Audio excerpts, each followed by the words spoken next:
Yeah, she really is. Like, if I go to, like, pick her up to go down the deck stairs, she looks at me like, she does this, like, sneezing thing, like all small dogs do, where, like, their noses are so, like, squished in that they all have nasal problems. So she uses it to, like, communicate that she's pissed off.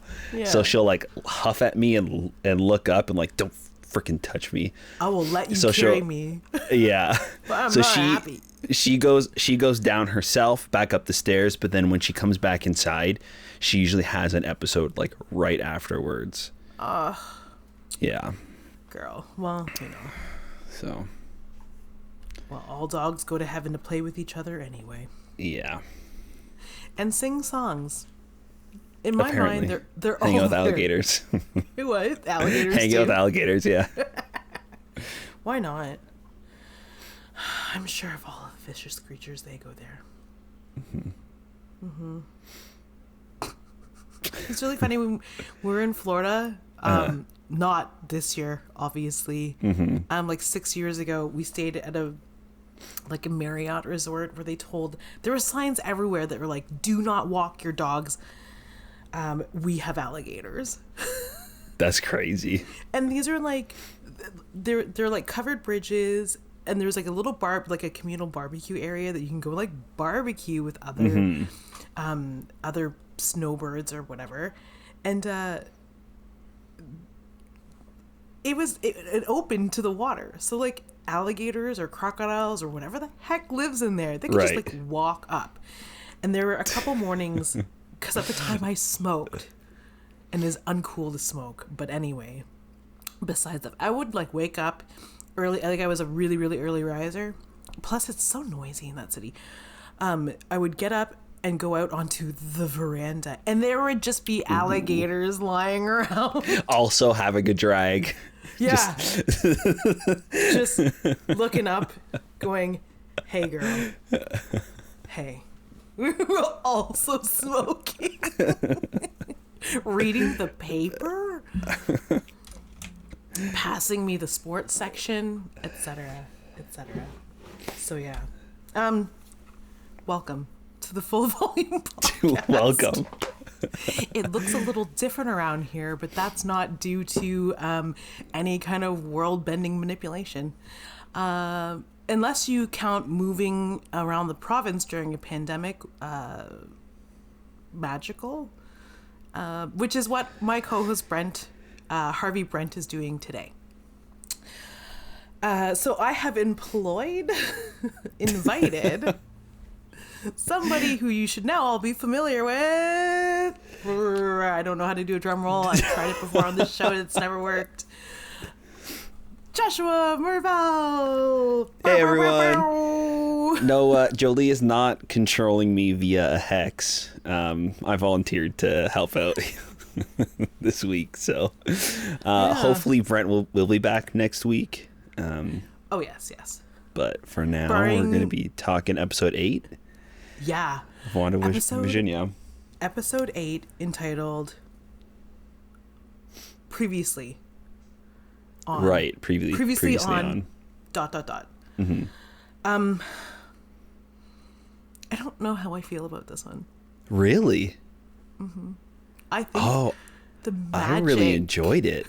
Oh, okay, look. Okay. I enjoyed it. Mm-hmm.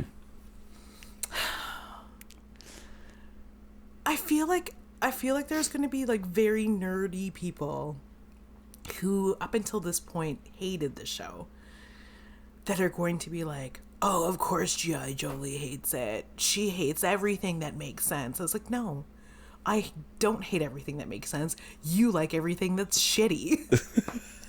Like, is it a hot take? Is it too hot? It was like almost like there was too much real worldness, too much realness for for my liking. Like but I mean, let's just jump into the actual episode. Okay, yeah. Like, whatever. I think the only way to manage this is just to go take by take. Yeah. So makes sense. this episode is. Let me see what I have in my notes. Oh, I actually just go right into the whole Agatha Harkness thing. Yeah, that's the first thing, right? Where we see her back in the 1863. Yeah, I think it was 63 with the Salem witch trials.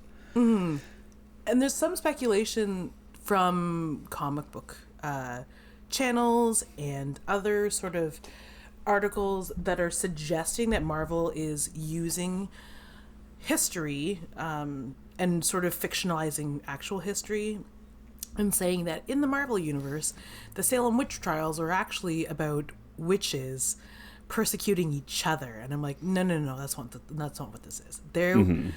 No, let's not forget what that really is about. And this is just some shit between a coven. Yeah, I think that it just so happened to take place during that time where, I mean, there were a lot of witches around, and I'm assuming it's just kind of like, yeah, maybe Agatha did something by using magic that could like reveal this coven's secret, or like their hiding place, or reveal them to the world, especially during times like this. So they had to kind of deal with it accordingly. That's kind of what I took from it. I don't think that they were trying to rewrite that, but it just seems kind of dumb. Yeah, but I liked the scene. Oh, this scene was spooky, properly spooky. Yeah. So they have her tied to a stake in the middle, Agatha, and all of the witches in the coven, including the coven either biological mother or coven mother. They just call her mother. They accuse her of either seeking darker magic, using dark magic, using magic that was like not at her level, like using magic that she wasn't allowed to use. So they try her. She's guilty. She doesn't say that she's innocent. She's like, I wasn't looking for it. It bent to my will. Yeah, the rules bent to her will.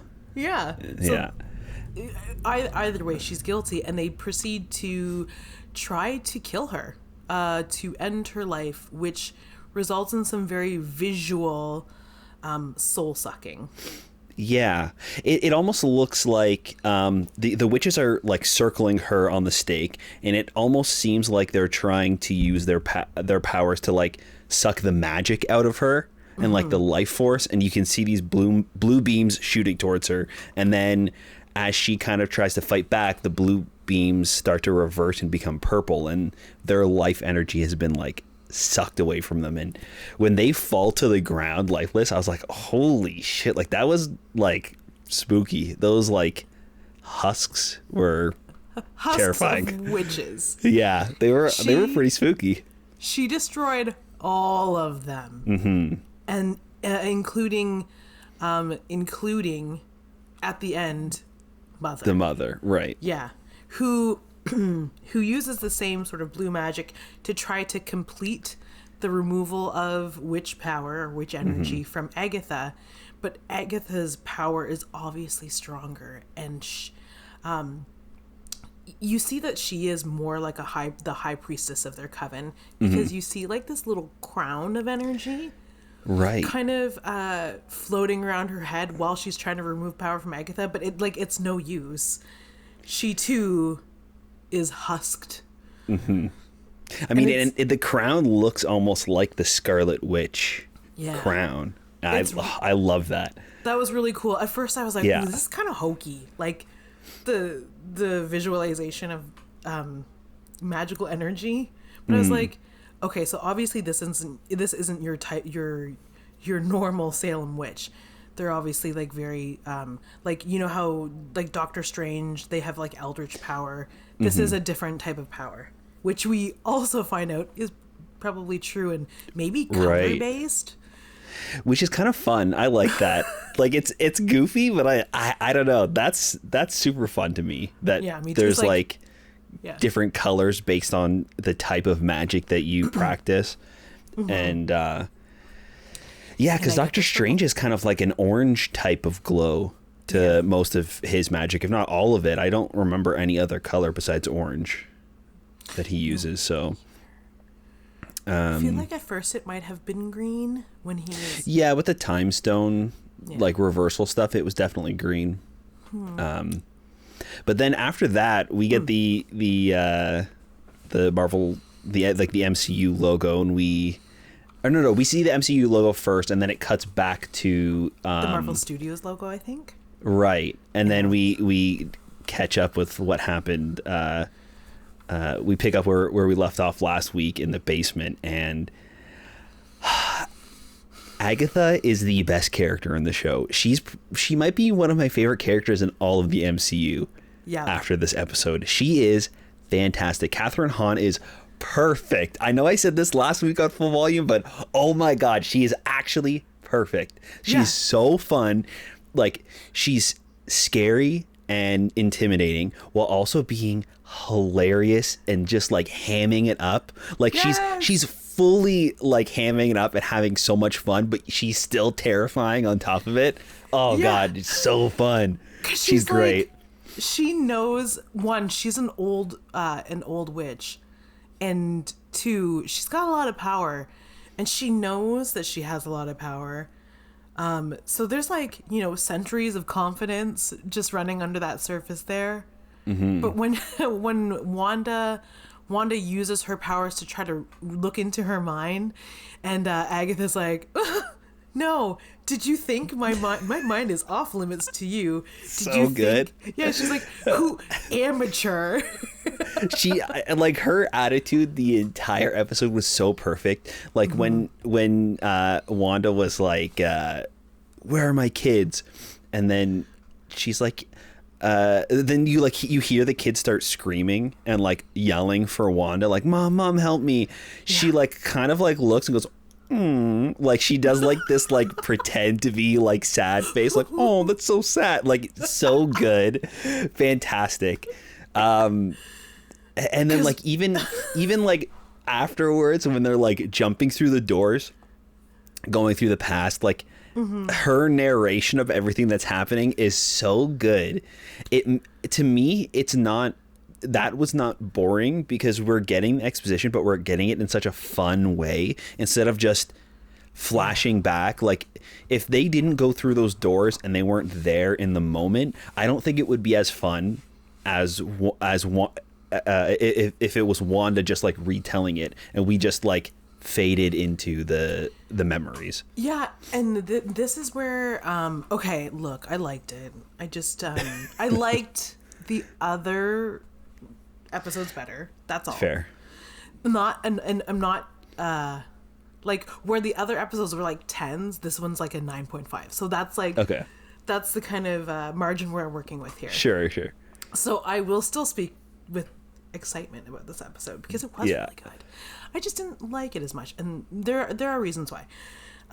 So the idea that there's obviously like an agenda that Agatha has that they're hinting on, which is so cool because it's really easily decipherable. Like, it's not a freaking Easter egg. You don't have to read the comics to understand that Agatha has identified Wanda as another superpowered witch, but she can't tell where her power comes from, and she wants to know, maybe to the end, that she's seeking that power for herself. Right. And that's what I assume too. After watching it, is she wants that power. Like, she wants to become the Scarlet Witch by the end of it. And yeah, this whole time Agatha has been like planting these little seeds in this bubble that Wanda has created, trying to figure her out so that way she can figure out the source of her power and hopefully take it for herself. And her speeches throughout were fantastic. I really loved when she's holding Wanda in the basement and she's floating and she's explaining all of the magic and she has like the fly in her hand and she's manipulating it. Yeah. And it's so like creepy and fun. Yeah, because there's something that she says to Wanda that I was like, that one kind of tips you off about her motives, and two, that's like gives you the extra bit about the lore that surrounds these characters, or that makes these characters complete, that I was just like, oh, I love it. She tries to fight back, and she's like, your power doesn't work here. Yeah. Silly girl. Like, that's elementary. Don't you see these runes on the wall? Like, only a witch that put them there is able to use magic where these runes are. Like, how do you not know that? How do you that's just basic witch 101. And that was like really cool, because she's like, there must be something about you that's different, where like you don't even know these really simple things, like how to control flies, or how to become fake Pietro in order to spy on you. These are all things that you should have learned as a witch, so you must be something else. And that's really cool. Yeah, I love that. Yeah. And I'm curious to see if that's going to come back to haunt her later on, if they're going to use like runes to trap her, because that's one way to trap a witch. Yeah, so it's like just I'm so excited for what's to come. Yes. So what they do that I think is really interesting in this episode is that they explore, because Agatha's trying to figure out what the root of, or the cause of Wanda's power is that she takes Wanda into her past, or what she refers to as reruns. So it's like this whole time we got Wanda's weird twisted story through her lens. We find out Agatha's actually it was Wanda. Wanda was doing that.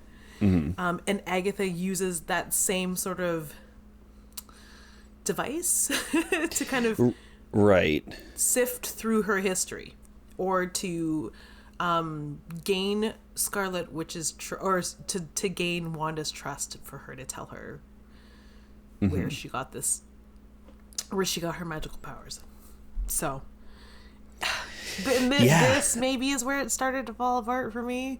Okay. Anytime you get like an origin story with terrible Russian accents, it's like okay. I don't know. I mean, I'm just gonna let you do it. Just do it. Okay, yeah. So we Agatha plucks a hair from Wanda's head, and she uses that to use a spell to open up a door to Wanda's memories. Sorry, my dogs just started barking and distracted me for a second. So they step through the first door, and it's like Wanda's kind of origin right from the beginning when she was a kid. And this is kind of flashing back to Age of Ultron, where we get her backstory of her and Pietro under the bed, and the Stark bomb hits, and they were waiting there for 2 days waiting for this thing to explode and kill them, but it never did. And that's kind of all we knew up to this point. So we see her parents for the first time, and her dad is a door-to-door salesman selling like bootleg DVD box sets of TV shows.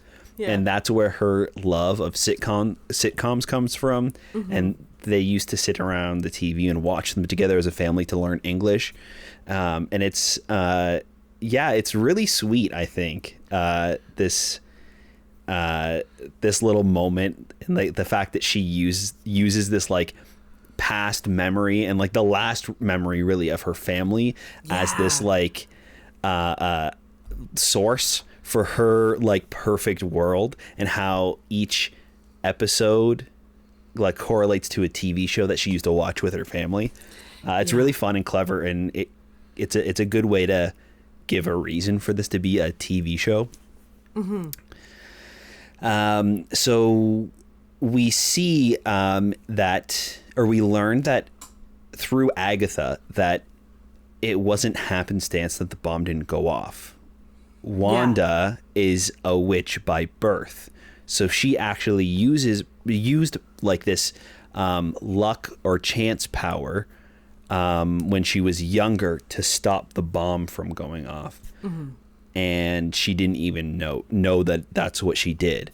Yeah. So then afterwards, we go through another door, and it's her in the Hydra facility testing on the Soul Stone from Loki's... Not Soul Stone, sorry. The Mind Stone from Loki's scepter.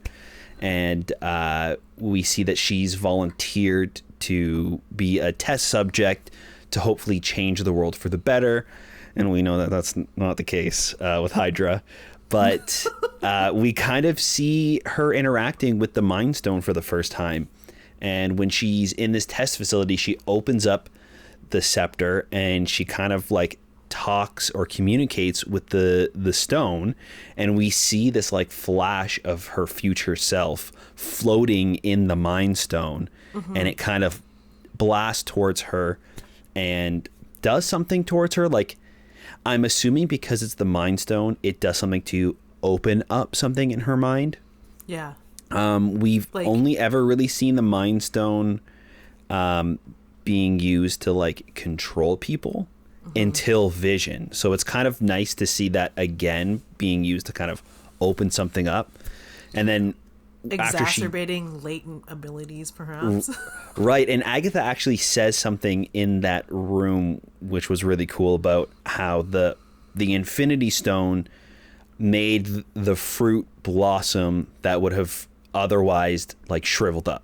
So this power that she had as a kid that she never used was dying and gonna go away forever, but the stone kind of opened that up for her and gave her these powers. So she technically kind of had these powers all along, but the Mind Stone like made them fantastic and what we know them to be now.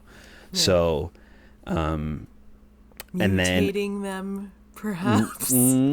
Possibly. Yeah, it's interesting because it also gave Pietro his powers. So he had to have had something in him all along too. Mm-hmm. So this could be a way where they, again, everybody's theorizing that Wanda's the key to bringing in the X-Men, either through a dimensional portal or through kind of like a reverse No More Mutants moment. Mm-hmm. How the Hex is getting bigger and growing and changing everybody's abilities, kind of like Monica now has abilities through the portal or the bubble. Yeah. So it could be interesting. Yeah, the Mind Stone could be the source of X-Men and mutations. Mm-hmm. It's like dormant genes, I guess, that are woken up through the mind. Yeah, and the potential of that maybe bringing in mutants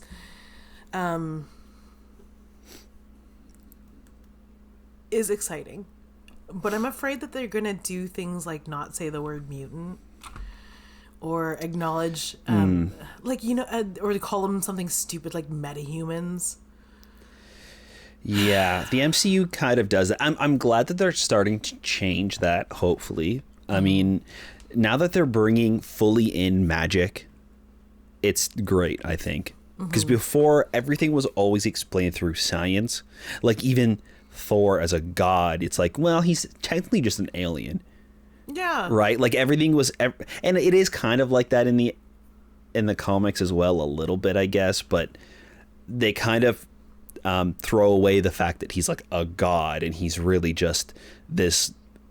this creature from another planet, and they're all kind of like these strong meta-humans. Yeah. So I'm glad that they're going full magic with everything. Oh yeah. Super fun. Yeah.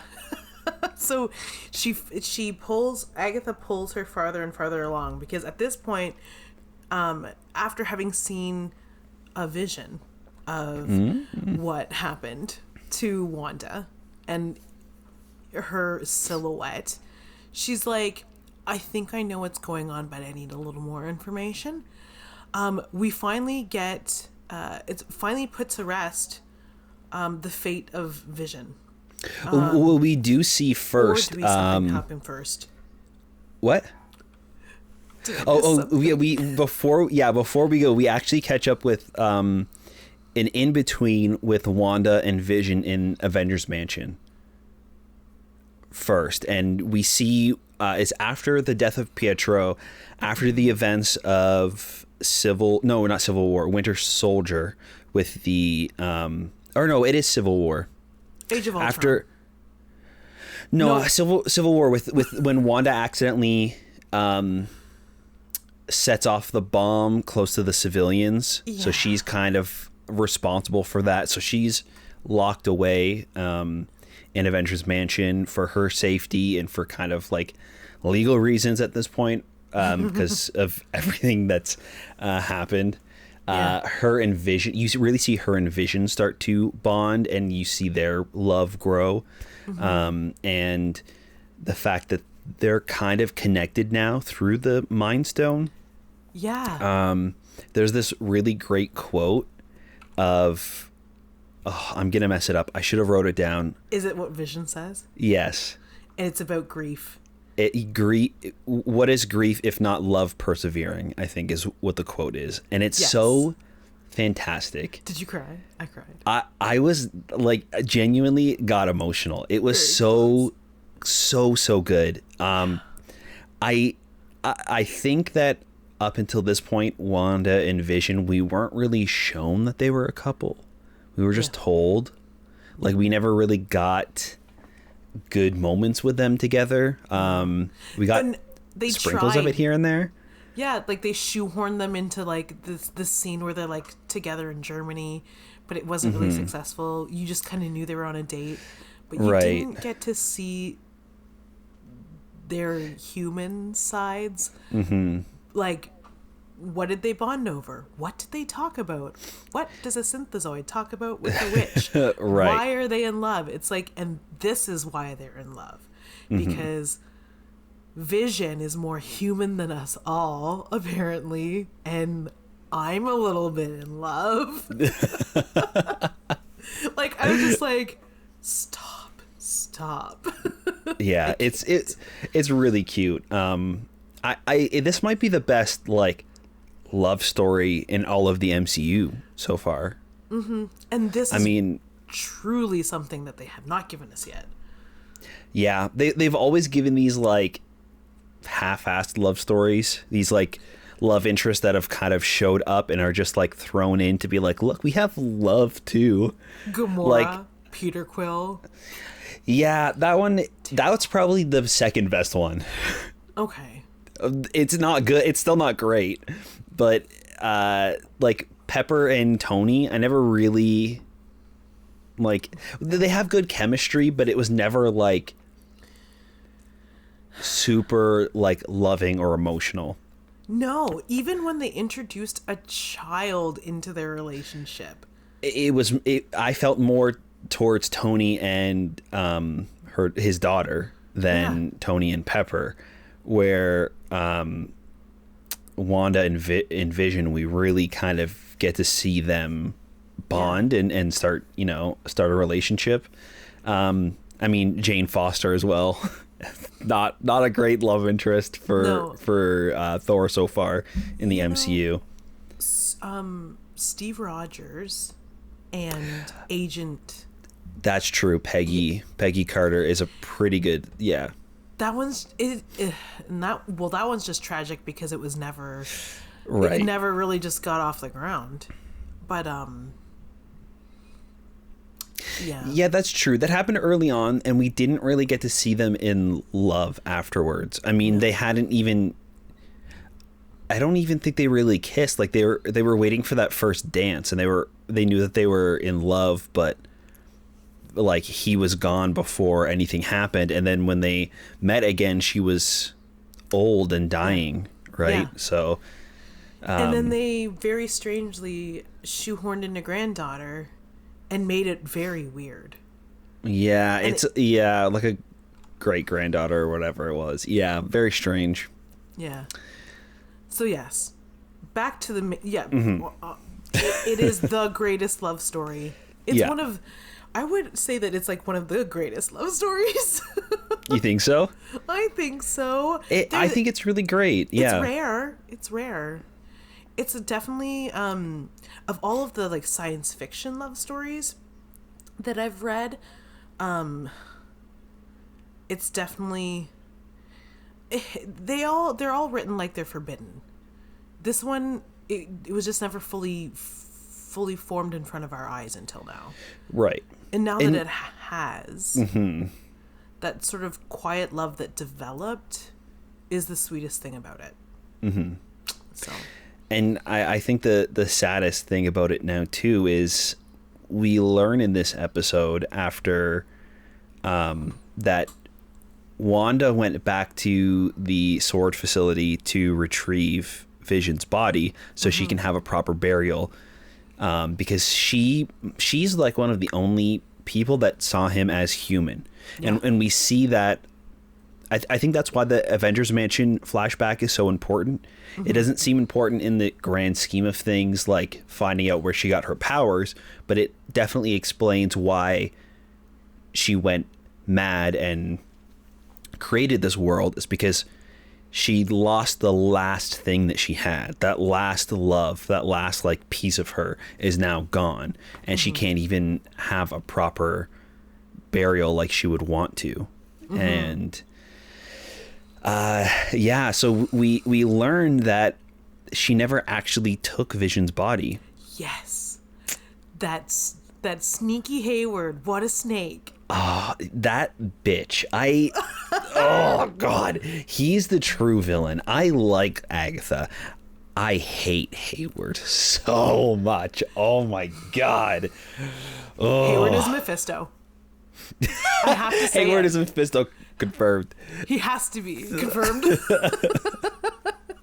If it wasn't confirmed before, how else are you going to manipulate a whole room of sword agents into believing that this little one shitty piece of like clip of Wanda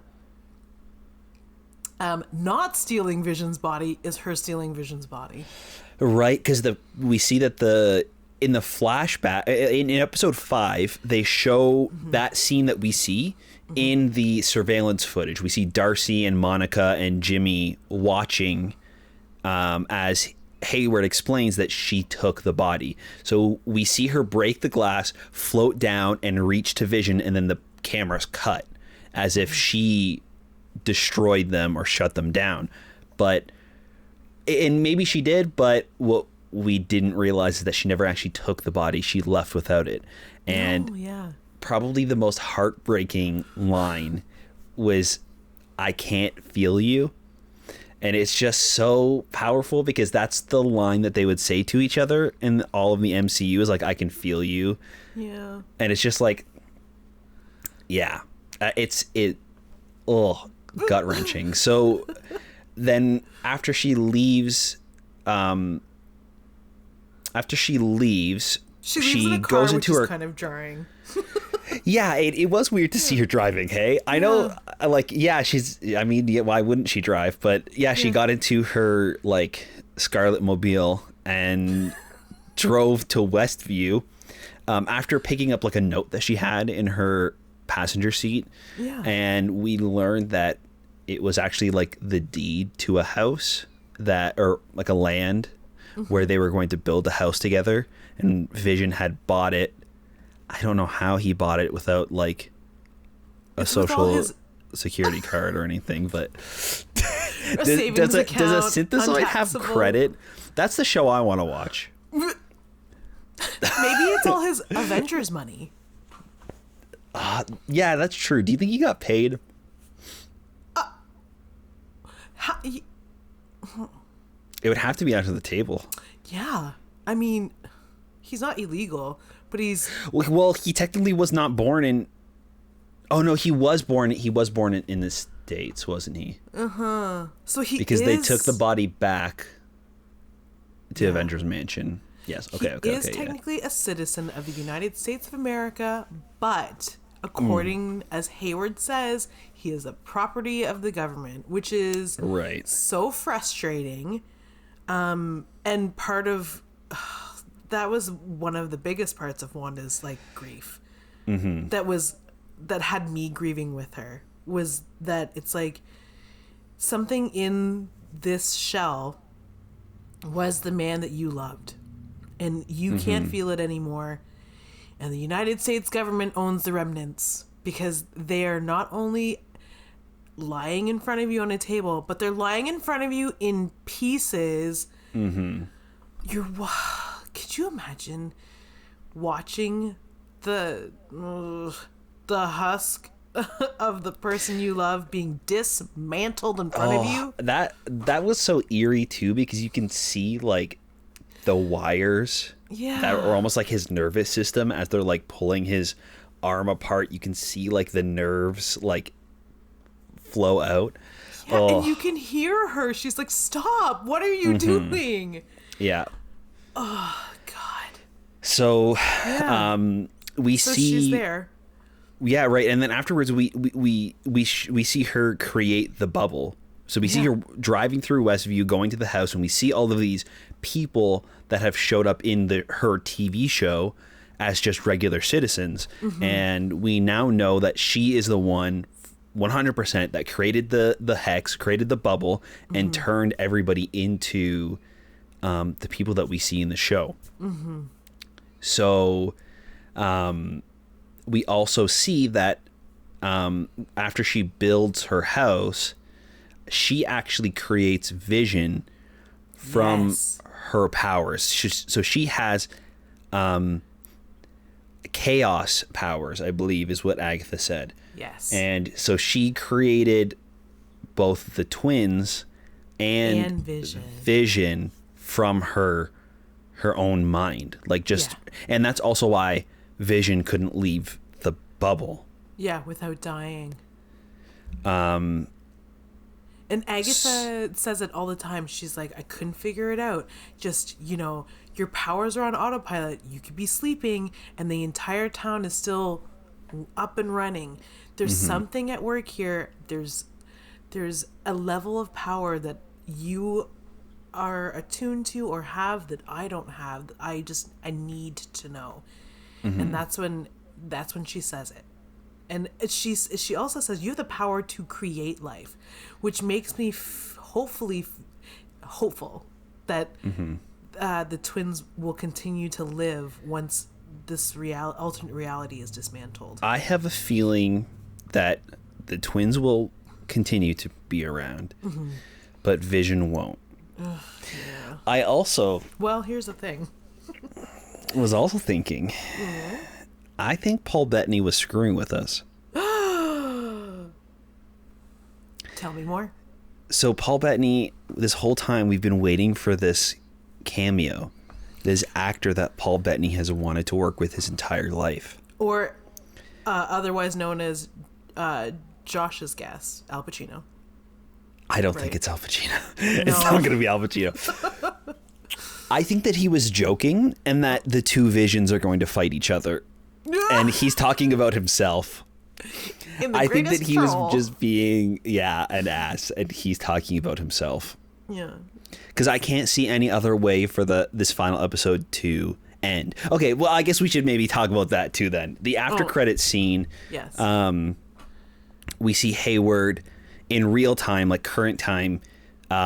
He has one of the drones that Wanda has manipulated, and it's still full of her hex chaos magic. So they harness that magic to boot up Vision, but it's like their new emotionless version of Vision, the one from the comics that all the personality has been drained, and it's that like all white version of Vision. Which is when it happened, I was like, oh my God. I'm shooketh. Yeah. So I think that there's a few options like that could happen for next episode now. I think that, which is the final episode, I think Vision is either going to sacrifice himself to destroy the other Vision or somehow combine. Because it is kind of like her soul like his soul through Wanda, right? Like the Westview version of Vision is just the like her powers from the Mind Stone manifesting Vision. So it's Vision through and through, but it's exactly how Wanda wants Vision. So he remembers everything except for the stuff that Wanda doesn't want to be a part of Westview. So he didn't remember the Avengers. He didn't remember dying. Or that Wanda killed him, and that's why he's dead. So it's definitely possible, I think, because he seems to have his own memories, just like the twins. I think that we might get to see the two versions of Vision combined to bring back essentially the Vision. I would love that. I also, just to jump on your point and continue to elaborate, in viewing this a second time, when you see the memory, Wanda's memory of her creating this world and the boys and Vision is yellow. Right, because it is like her power, like you can see like through her, like her powers like opening up in this like these beams of light are casting out, and I love that you can see him forming through the reflection of the TV. We don't ever see him really forming. We kind of see like glimpses of his like hand coming to life. Then we only actually see him in the full like magic form through the reflection of the TV. And then once he is fully formed, he's in the Dick Van Dyke like black and white version of himself, and we cut away from the TV and we just see him, and it's like, it's so clever. Yeah, the show is so good. I also want to talk about the music. The music is very good in this show. I really love the musical cues for the opening, like that opening theme song, or like the end credits theme as well. You can kind of see throughout. And then they did a really great job of, when we go into the memory of them in the Avengers mansion, that whole time they're playing like a slowed down emotional version of the Avengers theme song. It's the Avengers theme song in a minor key. It's so good. It's very good. And it's so subtle. I remember I was watching it with my parents, and my mom said, "Where are they?" And then after like a second, she said, "Oh, they're at the event. They're at the Avengers home."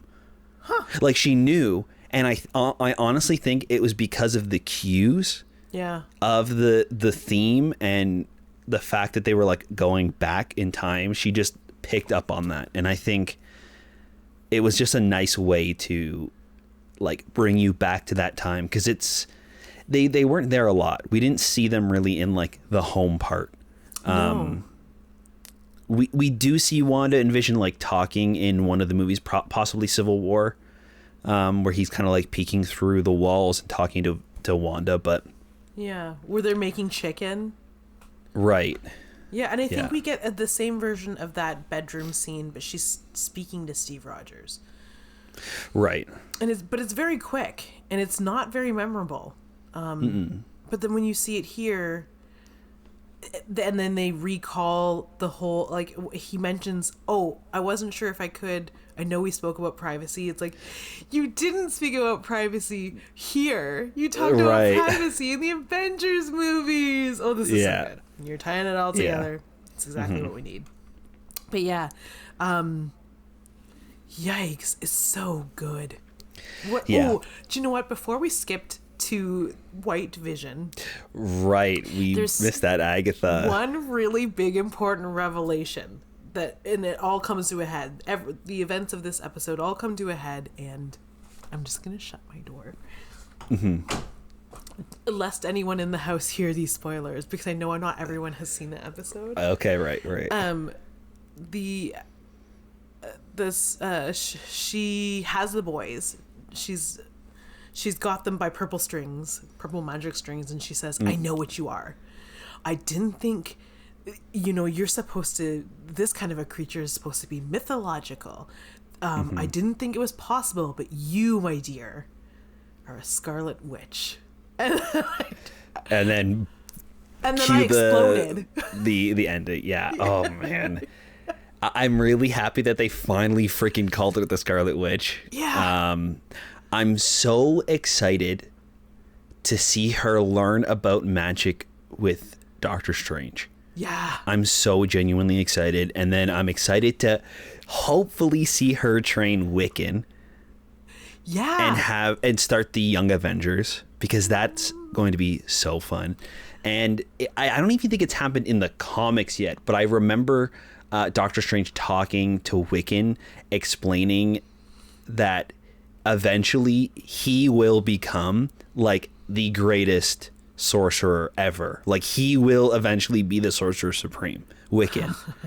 And it's just, I'm so excited. I love that like magical, like weird side of the comics, and I'm so ready for it to come to the movies, because even in Doctor Strange I was disappointed that it wasn't more out there. Yeah, and it really should have been. They like had it tethered to reality way too too tightly, and it just needs to be just a little bit looser.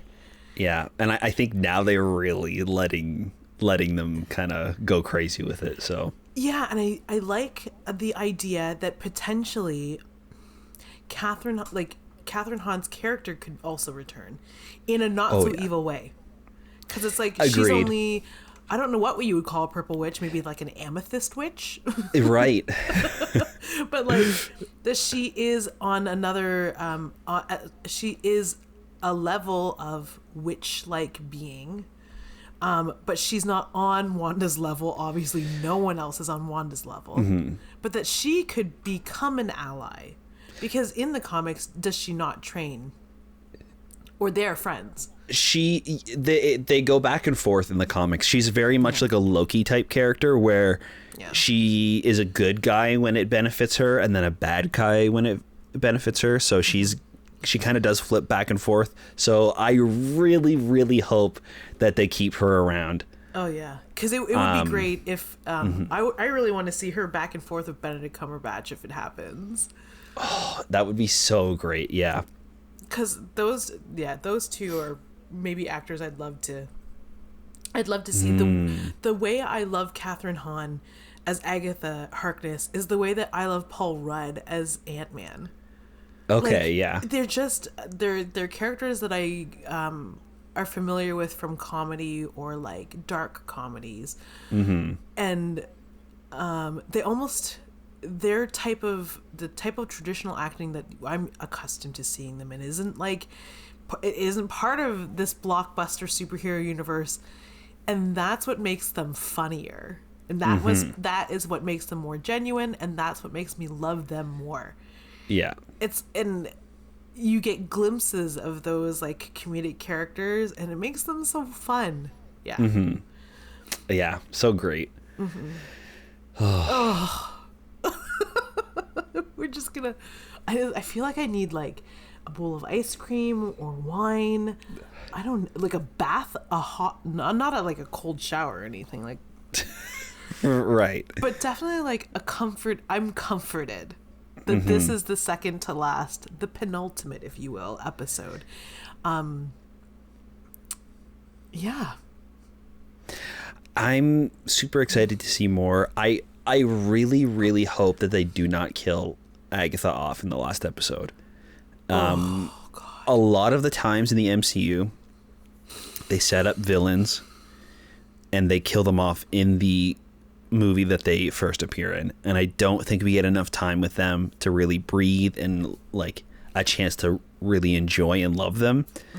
And the character, the two strongest and most fleshed out characters in the MCU, villains in the MCU, are Loki and Thanos, and it's because we got time with them. We got time to kind of see who they are as people, whether they be kind of good with Loki, where he's like not all bad, or just like a complete and utter a complete and utter asshole like Thanos.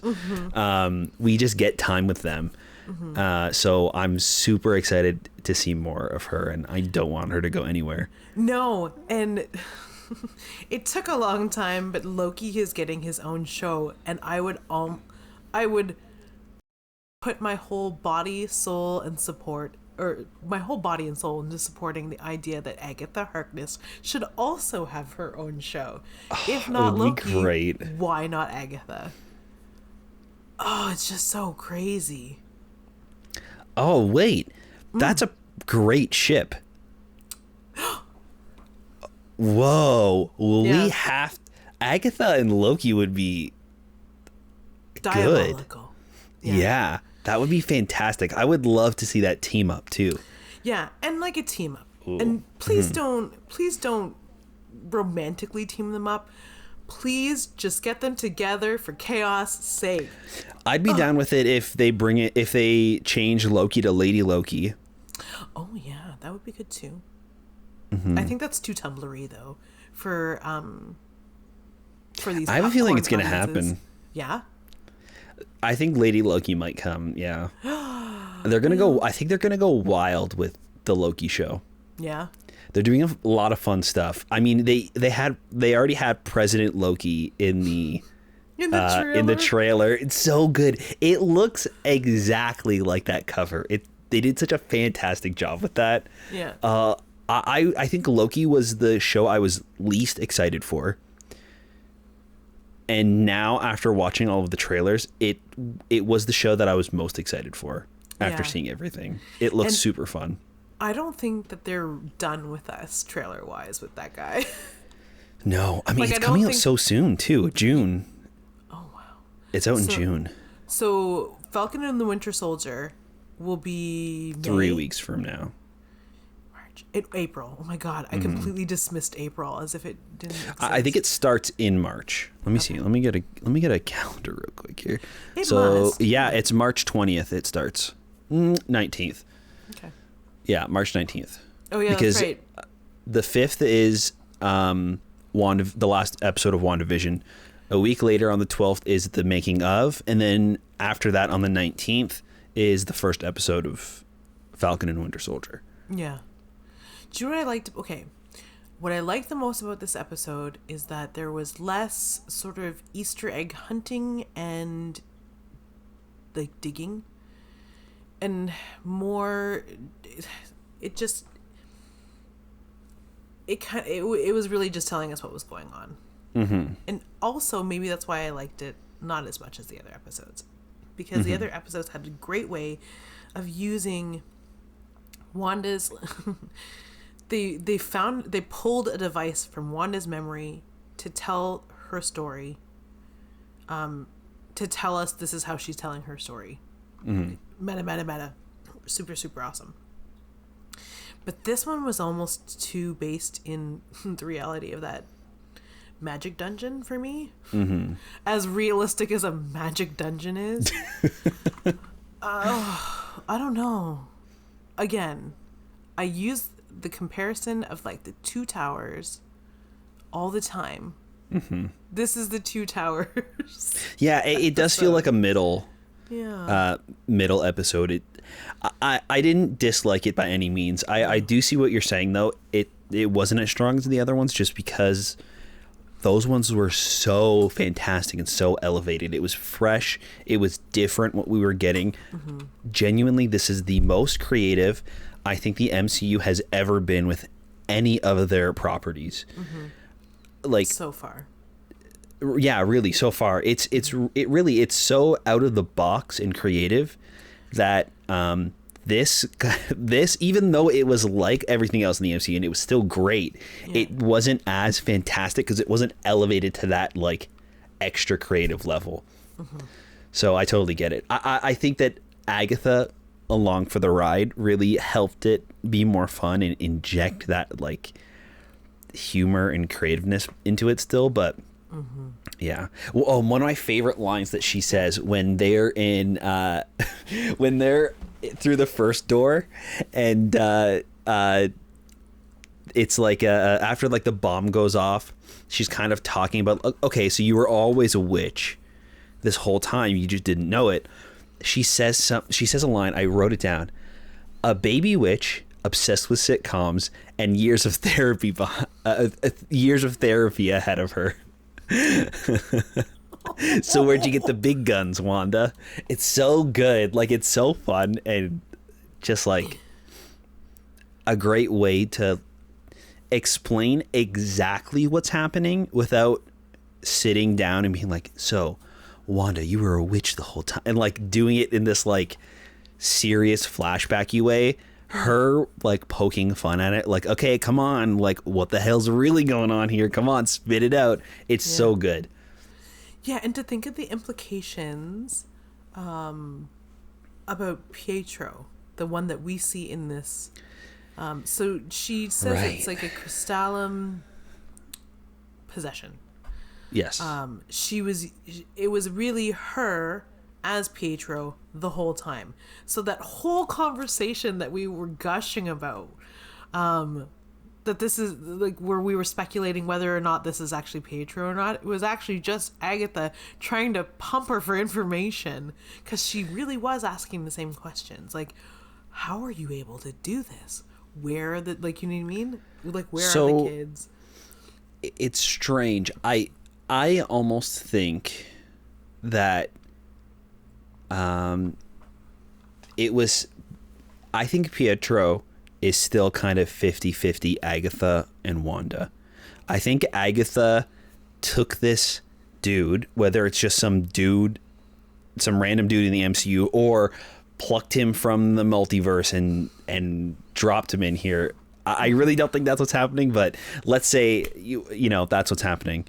I think that she brought him to the door, introduced him as Pietro, and then let Wanda take it from there and plant those memories in him. Yeah. Because everything in Westview is created from her and is changed automatically without Wanda thinking about it or like actually doing it herself. It's automatically changed to how she perceives it. Yeah. So I think that she just kind of took this dude and said, look, it's Pietro. And then she pushed everything in because she didn't know about anything about Pietro. No, she wouldn't have. Like she knows about Pietro and she knows that he's dead and has died from being shot, but that's because it's publicly known. She doesn't know any of his memories or memories of them as a kid. So I'm assuming that was Wanda again, kind of manifesting and turning that person into her perfect version of Pietro. Mm-hmm. Or because I like the idea that Wanda could potentially be like a Nexus being, is that her loss was so great that she was able to pull a version of Pietro. That would be great. Yeah, because she does. From the multiverse, because any alive version will do, because the one that Agatha has corroborated is as the one she couldn't get is definitely filled with holes and continents away. So right. Oh my god! I don't know what to expect. Do you know what? I do know what to expect. We're gonna see the Vision. We're gonna see Darcy. We're gonna see Monica, because Monica is around and outside somewhere. Yeah. Snooping around the windows, and Jimmy is on the other side of the hex as well. So they've got to kind of clear all that up, and they'll definitely clear that all up, hopefully, and tell us. I have so much faith in this television show for not leaving any plot holes, because they've already delivered such gold to us already. I think that they're going to leave some things unanswered for sure, because this show is going to roll right into the new Spider-Man movie. The two are connected, and it's coming out this Christmas. So by like November, December, we're going to get the continuation of this story through the next Spider-Man movie. Oh, it's a long time to wait. It is a long time away. But luckily we have a lot of MCU to hold us over until then. Yeah. But So I think that there are still going to be some things left unanswered, but we'll get a lot of like bookends for Wanda. For Vision, I'm assuming we're gonna see either the end of Vision or the kind of rebirth of old Vision. Hopefully we get something with the kids. I mean, if her kids disappear after the bubble, maybe that's what the multiverse thing is about, or then maybe that's what opens up the Nexus part where she's, you know. I really hoped. Part of me sees two outcomes for Vision that could potentially lead her down the road that that comic readers at least are very familiar with, that I had to familiarize myself with, is that the Vision comes back as Hayward has resurrected him, unknowing, which upsets Wanda. The alternate reality Vision that she's created disappears, which leaves her with nothing.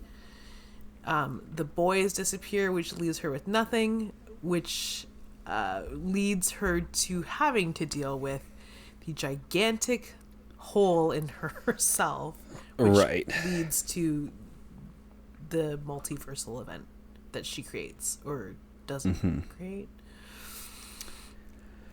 Oh, I know. At this point, I'm like, no, combine the visions. Let her have love. Yeah, I don't think that's very realistic of me to hope. But nonetheless, that's what I want, and I'm assuming that's what they want us to want, and they're not going to give it to us. No, I just want Wanda to be happy. I just want some Omega level being of a woman to be happy, to just get what she deserves. This is not what she deserves. Some people will argue with me that a character with no trauma or obstacles is uninteresting, but come on. But also a character that has nothing but obstacles and has nothing to live for is at some point no longer interesting when their character arc every single time is just pain. Yeah. So, yeah, I'm hoping that something good happens. At least the twins stay. Yeah. I also really want to see their characters. Like, I want to see Young Avengers. Yeah. Which they're eventually giving us, right? Yeah, I mean, I don't think that they've said they're doing Young Avengers, but they're introducing Kate Bishop. They're introducing the twins. They're introducing Riri Williams. They're introducing Kamala Khan. Who else? They're introducing a bunch of characters that they're... Give us Miles Morales. I think that they 100% will if the Sony deals continue to happen. I'm nervous that they're going to be writing Spider-Man out of the MCU soon. Really? Well, the new Spider-Man movie's called No Way Home. So they might be pushing him through a portal into some other dimension and writing him out if they can't use him in the MCU anymore. Oh. And then they'll continue Tom Holland movies. Just he won't be in the Avengers anymore. Okay. Yeah, because I think that what they want to do now that Spider-Man and Tom Holland are very successful, they're going to be like, okay, we got this from here. Thanks, Marvel, for setting us up. We're going to put Spider-Man in Morbius. We're going to put Spider-Man in the new Venom movie. We're going to put Spider-Man in all... And it's just like, I don't want that. You don't know how to write movies, Sony. Like, you're not doing a good job. You already did all this. Yeah. You already did all this and then screwed it up. You already retried all of this and didn't get as far as a Venom movie. Or, no, you got as far as Venom and still effed that up. And then now you have Tom Holland and you're just going to try it again? God, the definition of insanity. Yeah. But it makes the money. No, it does. I guess. Yeah. Right. Yeah. Let's just rip this Band-Aid off. All right. Please continue to listen. Continue to send us great mail. I'm going to call it great mail now and not hate mail, because I need sunshine and hope in my day. Are you guys getting hate mail? No. Do you know what? We're not. People generally enjoy what we have to say. A lot of... and I'm going to get hung right up. I'll be burnt at the stake for calling them neckbeards. But it's usually the keyboard warriors that are bold about leaving comments on the videos. And they're the ones that really... if you go so far as to open up a web client to send us an email, usually it's not filled with hate. It's like 20% hate, masked with mansplaining comic-splaining. I won't even call it mansplaining at some point, because I've had some women be utter bullies. So it's just comic-splaining by comics lovers. Gatekeepers. Yeah. I mean, big old ring of keys like a jailer, but you know what? I too have many keys, yet I am capable. I'm capable of broad love. Sharing love? Sharing in love? I don't know. Anyway, it doesn't matter. It's Full Volume Pod at... Is it Full Volume Pod or Full Volume Podcast? It's Full Volume Pod at gmail.com. You can also follow us on Twitter at Full Volume Pod. No, it's at Comic Syndicate. No, I was gonna say you guys made one. Oh, okay. You got excited. I was like, well, it would I was like, oh, we got a new Twitter that you would have to administer if that happened. That's true. Maybe we'll do something just like the Syndicate podcast family or something. Twitter. Yeah. I already have started calling it the Comic Book Syndicate Network when we publish. That's good. Ooh, I like that. Yeah, because the word syndicate, it kind of suggests that there's a network of things happening. Right. So why the heck not, right? We are available in all kinds of media. So we have if you want to catch this and episodes of the Comic Book Syndicate, interviews that we do with comic book creators from the past, present, and future, episodes of Josh's podcast, Here Comes the Spider Cast. Yeah. I know that we name dropped all over your territory the other day, and it's so humble of you not to mention where you've come from, but I will do it. I will just pick that name up off the ground that I have dropped. Thank you. Yeah, and say thank you. So you can watch, listen, send comments. We don't really have a forum. It's all available on www.comicbooksyndicate.com. You can listen to our podcast by searching Comic Book Syndicate, Here Comes the Spider-Cast, or Full Volume Pod. And I think that's it. Other than Instagram, Twitter, but they all lead to each other, so you'll find us. If you're industrious... And this is available to wherever you can find podcasts. This is Spotify, Apple Podcast, wherever you listen to podcasts, you can find it. Yes. Yeah, just search it. We're there. Being extra loud. We're there. At full volume, if you will. Roll credits.